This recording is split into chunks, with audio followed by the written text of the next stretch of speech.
دننه بیت الخلا فلش جوړول څنګه دي. کوم ځای چې د مانځه دپاره جوړ دی هغې ته مسجد وایي، د سجدې ځای. په هغه ځای کې اودس ماتول یا اودس چاردام کول یا غسل کول وغیره جایز نه دي. البته د جومات د مسجد د حصې نه علاوه چاردیوارۍ کې دننه نور داسې ځایونه وي چې هغه فنای مسجد ورته وایي، لکه د امام کمره یا د طالب کمره یا د اودس چاردام دپاره سبیل وغیره. نو دغه فنای مسجد کې جوړېدی شي او د مسجد په حصه باندې د امام کمره یا د طالب کمره یا د چاردام ځایونه وغیره جوړول جایز نه دي.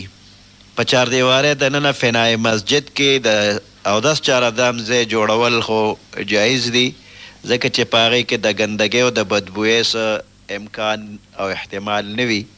او که فلش او بیت الخلا په فنای مسجد کې جوړه شي د دې بد بوی جومات ته رارسي مسجد ته، نو دا بیا جایز نه دي، ځکه چې احادیثو کې جومات د بدبویۍ نه د بچ کولو ترغیب راغلی دی. کم بنده چې اوږه یا پیاز یا بل بدبویه شي اخري نو هغه د جومات ته نه راځي.